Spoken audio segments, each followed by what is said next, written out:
Hello students, welcome to my channel make class by Kaushik sir. So unit third का lecture number 2 है ये, और जो टॉपिक है हम लोगों का वो है types and laws of friction, यानी कि फ्रिक्शन के कौन कौन से प्रकार हैं, टाइप्स हैं, और फ्रिक्शन के नियम क्या क्या हैं। पिछले क्लास में हम लोगों ने फ्रिक्शन के डेफिनेशन को देखा था और कहाँ कहाँ फ्रिक्शन का उपयोग होता है, उसके रेलिवेंस कहाँ कहाँ हैं उनके बारे में देखा था। ठीक है। सो अब हम लोग सिलेबस के अनुसार आगे बढ़ते हुए देखते हैं कि उनके कौन कौन से टाइप्स हैं और उनका जो है फ्रिक्शन का लॉज क्या क्या है। ठीक है, types and laws of friction हम लोग देखने वाले हैं। ठीक है, सबसे पहले हम लोग टाइप्स को डिस्कस करेंगे, उसके बाद हम लोग लॉज ऑफ फ्रिक्शन को देखेंगे। ठीक है, तो पहले हम लोग टाइप्स को देख लेते हैं। ठीक है, सो ये आपके टाइप्स ऑफ फ्रिक्शन है। बेसिकली फ्रिक्शन जो है दो भागों में बटा हुआ है। एक भाग है हमारा कहलाता है, इसको हम लोग स्टैटिक फ्रिक्शन बोलते हैं, स्टैटिक फ्रिक्शन। दूसरा जो भाग कहलाता है उसको हम लोग डायनामिक फ्रिक्शन बोलते हैं। ठीक है, फिर आगे जाके डायनामिक फ्रिक्शन का भी दो प्रकार होते हैं, एक होता है स्लाइडिंग फ्रिक्शन और दूसरा होता है रोलिंग फ्रिक्शन। ठीक है, तो ये सब क्या चीज़ें हैं इनको हम लोग समझते हैं एक एक करके। सबसे पहले हम लोग बात करेंगे स्टैटिक फ्रिक्शन की। ठीक है, सो स्टैटिक फ्रिक्शन के बारे में क्या बोलता है यहाँ पे मैं लिख देता हूँ। स्टैटिक फ्रिक्शन जो है इस प्रकार का फ्रिक्शन है, तब एक्सपीरियंस करेंगे जब बॉडी जो है रेस्ट पे रहेगी। Body is at rest. ठीक है, यानी बॉडी क्या है, स्थिर है और body tends to move.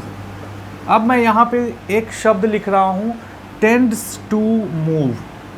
Tends to move का मतलब होता है बॉडी जो है अब मोशन में आने वाली है, मोशन में आई नहीं है बट मोशन में आने वाली है, यानी इतना फोर्स लग चुका है कि अब वो मोशन में आ जाएगी।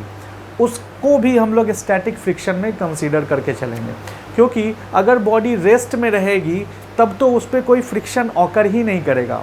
ठीक है, क्योंकि फ्रिक्शन तब ऑकर करता है, फ्रिक्शन तब होता है जब बॉडी मूव करती है, एक के ऊपर दूसरी बॉडी जो है मूव करती है, दो सरफेस आपस में जब मूवमेंट में आती है, मोशन में, तब जा कर के आपका फ्रिक्शन होता है।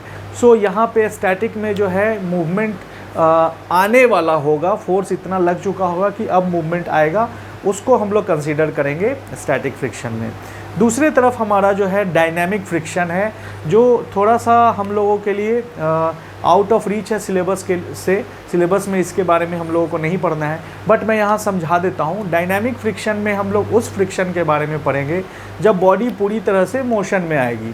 ठीक है, बॉडी जो है आपकी कंटिन्यूसली चलती रहेगी, यानी कि अगर हम बात करें कोई एक बॉडी है जो इस ग्राउंड सरफेस पे रखी हुई है।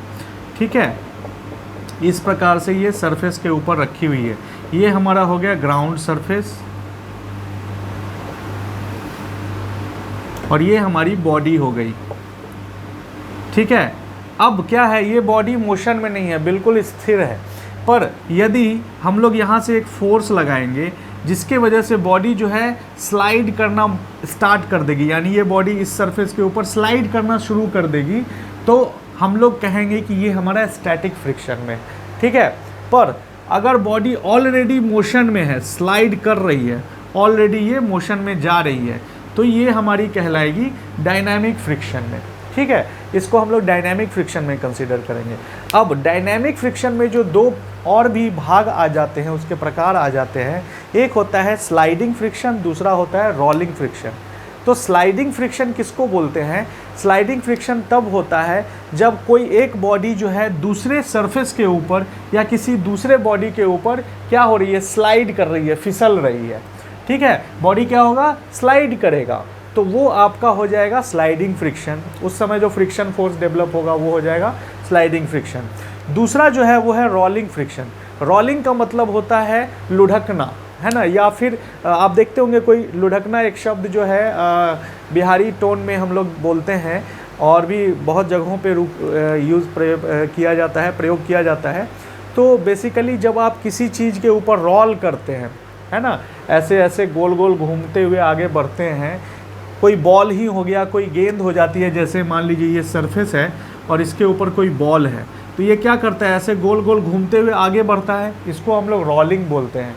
तो जब इस प्रकार से रोलिंग होकर के मोशन होगा तो ये मोशन किसका कहलाएगा, ये मोशन कहलाएगा हमारा रोलिंग फ्रिक्शन का, ठीक है। और जब स्लाइड होगा तो ये वाला हम लोग का कहलाएगा स्लाइडिंग फ्रिक्शन, ठीक है। स्लाइडिंग फ्रिक्शन तब होगा जब बॉडी मोशन में है, रोलिंग फ्रिक्शन तब होगा जब बॉडी मोशन में है, और दोनों हमारे डायनामिक फ्रिक्शन में आएंगी। पर बॉडी मोशन में यदि नहीं है, मोशन में आने वाली है, उस वक्त जो फोर्स लगेगा या फोर्स जो रेसिस्ट करेगा उसको मोशन से, उस फोर्स को हम लोग हमारा बोलेंगे स्टैटिक फ्रिक्शन का फोर्स, उसको हम लोग क्या बोलेंगे, स्टैटिक फ्रिक्शन। तो जितने भी हम लोग आगे की स्टडी करेंगे वो हमारी सारी स्टैटिक फ्रिक्शन के ऊपर बेस्ड होंगी, ठीक है। तो अब हम लोग जो है सबसे ज़रूरी जो हमारा भाग है वो हमारा है लॉज ऑफ फ्रिक्शन, यानी कि फ्रिक्शन के कौन कौन से नियम हैं उन सब के बारे में हम लोगों को देखना है। तो अब हम लोग अगला जो सेक्शन है उसमें आ जाते हैं लॉज ऑफ फ्रिक्शन के बारे में, ठीक है। सो हमारा ये लॉज ऑफ फ्रिक्शन है, नियम, यानी फ्रिक्शन के कुछ नियम हैं जिनका हमको पालन करना है अपने क्वेश्चंस को बनाने के समय में। तो स्टैटिक फ्रिक्शन हम लोग पढ़ रहे हैं, तो ये जो आपके नियम है ये स्टैटिक फ्रिक्शन के बारे में है। चूँकि डायनामिक फ्रिक्शन के भी नियम हैं तो उसको हम लोगों ने इसमें डिस्कस नहीं किया है, ठीक है।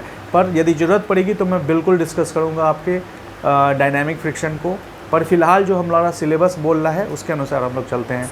जो लॉज ऑफ फ्रिक्शन है इसको कूलम्स लॉ भी बोला जाता है। अब आप पूछेंगे कि सर कूलम्स लॉ क्या होता है, कूलम क्यों बोलते हैं, तो कोई हमारे कूलम जो भाई साहब हैं, किन्हीं का नाम है कूलम, ये जो भाई साहब हैं ये कोई प्रोफेसर हुआ करते थे किसी समय में, इन्होंने बहुत सारी थ्योरीज़ दी है। एक्चुअली इनका नाम जो है वो है Charles Augustin de coulomb, Charles Augustin de coulomb. ये 1806 ईस्वी में इनकी मृत्यु हुई थी और 1800 ईस्वी में इन्होंने काफ़ी खोज की थी। उस समय के बहुत अच्छे जाने माने एडुकेशन प्राप्त की हुई थी इन्होंने, और काफ़ी शोध किया था इन्होंने। फिजिसिस्ट थे, ऑफिसर थे, इंजीनियर थे, तो इन्होंने बहुत सारे शोध किया था। तो इस शोध के आधार पे ये जो फ्रिक्शन का नियम है ये इन्होंने बना के दिया था पूरे विश्व को, पूरे समाज को पढ़ने के लिए। क्या बोलता है इसको समझ लेते हैं, ठीक है। सबसे पहला है, हम लोग चूँकि फोर्स के टर्म में इसको देखेंगे तो सबसे पहले हमारे दिमाग में आएगा कि फ्रिक्शन फोर्स भाई कहाँ लगेगा। अभी तक तो हम लोग सारा सपोर्ट रिएक्शन वगैरह में फोर्स लगा के हम लोग देख चुके हैं, इक्विलिब्रियम का कॉन्सेप्ट देख चुके हैं, sigma Fx0, sigma Fy0, sigma m0। अब फ्रिक्शन फोर्स उसमें कहाँ से घुसेगा भाई, तो कॉन्सेप्ट बस वही रहेगा, एक फोर्स ऐड हो जाएगा आपका फ्रिक्शन फोर्स, वो मैं बताऊंगा न्यूमेरिकल में कि वो किस तरह से होगा। अभी नियम को देखते हैं तो बहुत सारी चीज़ें क्लियर हो जाएंगी। मान लीजिए पहला जो ये बोल रहा है इसको पहले देख लेते हैं। बोल रहा है फ्रिक्शन फोर्स ऑलवेज एक्ट्स, क्या करता है फ्रिक्शन फोर्स, हमेशा कैसा एक्ट करेगा, कैसा दिखेगा, in direction opposite to that in which the body tends to move, यानी कि उसका जो डायरेक्शन होगा, दिशा होगी, वो विपरीत होगी। किसके विपरीत होगी, जिस तरफ बॉडी जा रही है उसके विपरीत दिशा में वो लगेगी। तो कहने का मतलब ये है, यहाँ पे मैं बना देता हूँ, मान लीजिए इसको थोड़ा सा साइड करते हैं कूलम भाई साहब को, ठीक है। और ये जगह जो है हम लोग डिमॉन्स्ट्रेशन के लिए रखते हैं, थोड़ी जगह की कमी है। तो क्या हुआ कि यहाँ पे एक बॉडी हमने बनाई। अब इस बॉडी के इक्विलिब्रियम की यदि हम बात करेंगे तो इस बॉडी का जो होगा एक वजन होगा जो नीचे की ओर एक्ट करेगा, इसको हम लोग बोलेंगे W। एक रिएक्शन फोर्स भी होगा जो ऊपर की ओर एक्ट करेगा, इसको हम लोग बोलेंगे R, ठीक है। ये हो जाएगा W, ये हो जाएगा R, ठीक है। अब ये बॉडी यदि मूव करती है इस डायरेक्शन में, बॉडी का डायरेक्शन इधर होता है, तो फ्रिक्शन फोर्स जो है वो कैसा लगेगा, बिल्कुल अपोजिट लगेगा, इसको बोलते हैं फ्रिक्शन फोर्स F। यही हमारा फर्स्ट नियम बोल रहा है, यानी बॉडी यदि इधर मूव करती है तो फ्रिक्शन फोर्स हमारा अपोजिट डायरेक्शन में लगेगा, समझ गए। और अभी हम लोग आगे भी आएंगे। दूसरी बात यहाँ पे मैं क्लियर कर देता हूँ कि ये जो फ्रिक्शन फोर्स होगा ये इस सरफेस के ऊपर लगेगा, यहाँ जहाँ पे कांटेक्ट हो रहा है उस सरफेस के ऊपर, मतलब फ्रिक्शन फोर्स को हम लोग यहाँ पे दिखाएंगे, लेकिन चूंकि आपको बताना था तो मैंने यहाँ नीचे कर दिया, पर फ्रिक्शन फोर्स हमारा यहाँ पे लगेगा, ठीक है ना। तो ये हमारा फ्रिक्शन फोर्स हो गया।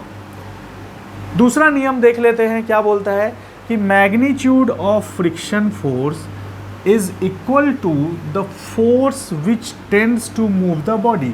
यानी जो फ्रिक्शन फोर्स का मान होगा, मैग्नीट्यूड होगा, वो किसके बराबर होगा? वो उस फोर्स के बराबर होगा जिस फोर्स के वजह से ये बॉडी हमारी मूव कर रही है। कहने का मतलब ये है कि अगर बॉडी हमारी मूव कर रही है P फोर्स से, यहाँ P फोर्स कोई लग रहा है, इधर नहीं लगाते, चलो इधर लगा देते हैं, यहाँ पे P फोर्स लग रहा है, तो हम ऐसा बोल सकते हैं कि F के बराबर हो जाएगा P। क्या बोल सकते हैं? F बराबर P। यहाँ पे बोल सकते हैं F is equal to P। ठीक है, तो ये मैग्नीट्यूड को दिखाएगा। समझ रहे हैं बात को? थर्ड में आते हैं। थर्ड में क्या बोल रहा है कि magnitude of limiting friction. Limiting friction इसी फ्रिक्शन को बोलते हैं जब बॉडी टेंड्स टू मूव होती है। तो टेंड्स टू मूव होती है यानी वो मूव करने वाली होती है, तो उस वक्त एक लिमिट रहता है, जब तक वो मूव नहीं करती है वो हमारे स्टैटिक के दायरे में रहती है। मूवमेंट के बाद वो डायनामिक के दायरे में आ जाती है। तो जब तक मूव नहीं किया है तब तक लिमिटिंग फ्रिक्शन एक्ट करेगा। सो मैग्नीट्यूड जो लिमिटिंग फ्रिक्शन का होगा, ये बोल रहा है ये bears a constant ratio to the normal reaction between the two surfaces. यानी कि ये बोल रहा है कि जो आपका फ्रिक्शन फोर्स F जो होगा वो एक कांस्टेंट रेशियो को मेंटेन करेगा। सो कांस्टेंट रेशियो को मेंटेन कैसे करेगा? तो बोल क्या रहा है, नॉर्मल रिएक्शन के साथ, यानी F/R जो होगा वो हमारा हो जाएगा कांस्टेंट। यही बोलना चाह रहा है, यानी F और R की जो रेशियो होगी वो हमेशा कांस्टेंट होगी। यहीं पे हमारा कांस्टेंट का प्रोपोर्शनलिटी, कांस्टेंट को हटा देते हैं, और जब हम लोग कांस्टेंट को हटाते हैं तो ये हमारा म्यू के टर्म में आता है, इसको हम लोग म्यू बोलते हैं। यही हमारा coefficient of restitution, coefficient of friction होता है, सॉरी, कोफिशिएंट ऑफ फ्रिक्शन। ये हम लोग आगे पढ़ेंगे, अभी नियम समझ लेते हैं फिलहाल के लिए, फिर हम लोग इसके ऊपर आते हैं।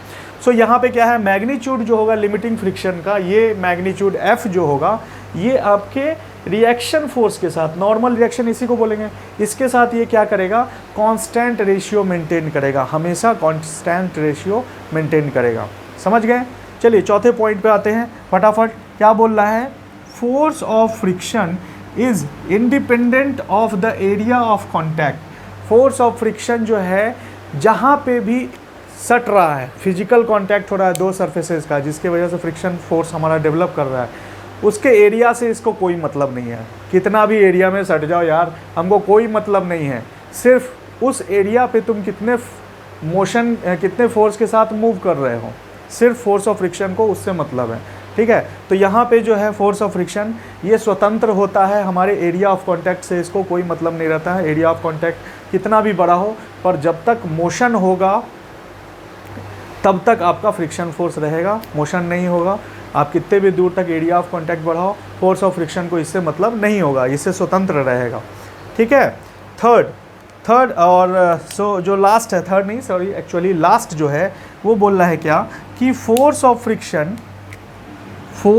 Friction depends upon the roughness of the surface. अब यहाँ पे जो है ये बहुत ही इंपॉर्टेंट चीज़ है कि जो फोर्स ऑफ फ्रिक्शन है, घर्षण का जो फोर्स है, वो किसके ऊपर आश्रित रहता है, आधारित रहता है, कितना आपका सरफेस जो है रफ़ है। रफ़ मतलब खुरदरा है, यानी सरफेस या जो फ्लैट रोड है या फिर कुछ भी है जहाँ पे बॉडी जो है मोशन में आती है, कार मोशन में आती है, चक्के जो है मोशन में आते हैं, या फिर कोई ऐसी ऑब्जेक्ट जो इस पर हम लोग स्लाइड करते हैं वो मोशन में आता है या मोशन में आने वाला होता है, तो उसमें जो फ्रिक्शन फोर्स होता है वो किसके ऊपर आधारित रहता है, किसके ऊपर आश्रित रहता है?